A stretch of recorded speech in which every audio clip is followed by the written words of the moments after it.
Hi అండి, welcome to my channel. ఈ ఛానల్ని ఆదరిస్తున్న మీ అందరికీ చాలా చాలా ధన్యవాదాలండి. ఈరోజైతే ఒక మంచి టేస్టీ రెసిపీతో అయితే మీ ముందుకు వచ్చేసానండి. వీడియోని అస్సలు స్కిప్ చేయొద్దు, ఫుల్గా చూసేయండి. చాలా అంటే చాలా బాగుంటుంది. ఇంకెందుకండి ఆలస్యం, ప్రాసెస్ చూసేద్దాం.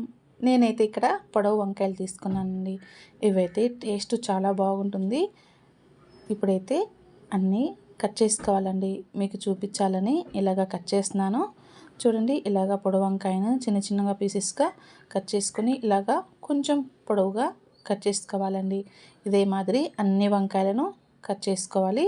కట్ చేసి ఒక బౌల్ తీసుకొని, చూడండి, బౌల్ తీసుకొని అందులో వాటర్ వేసి కొంచెం ఉప్పు వేసామంటే వంకాయ ముక్కలు అనేవి నల్లగా కాకుండా ఇలాగా తెల్లగా ఉంటాయండి.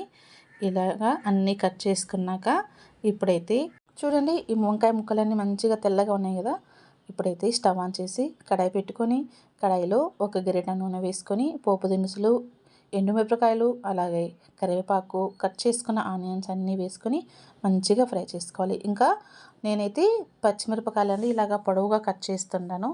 ఇలాగే మీకు ఇష్టమైతే చిన్న చిన్న పీస్ కానీ కట్ చేసుకోవచ్చండి. నేనైతే ఇలాగా పొడవుగా కట్ చేసి వేస్తూ ఉంటాను.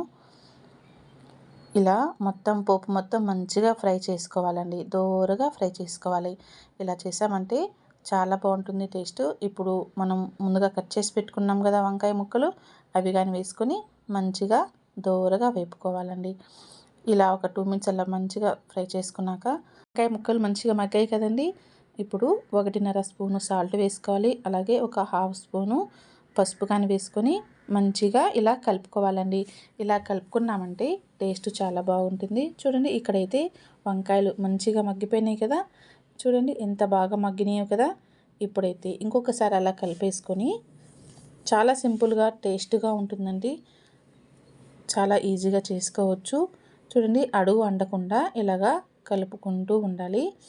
ఇప్పుడైతే మెయిన్ ఇంగ్రీడియంట్ వేస్తున్నానండి. ఇదైతే కొబ్బరి కారం అండి, వెల్లుల్లి కొబ్బరి కారము. నేను ప్రతిసారి ఏ ఫ్రై చేసినా ఇలాగే చేస్తూ ఉంటానండి. ఇలా కొబ్బరి కారం వేసుకున్నామంటే చాలా బాగుంటుందండి టేస్ట్ అయితే. చూడండి, కొబ్బరి కారం వేసి మంచిగా ఇలా కలిపేసుకోవాలి. కొబ్బరి కారం వేసి కలిపాక ఒక 2 మినిట్స్ అలాగే సిమ్లో పెట్టేసుకోవాలండి. అప్పుడైతే మసాలా అంతా చాలా మంచిగా ముక్కలకి పడుతుంది.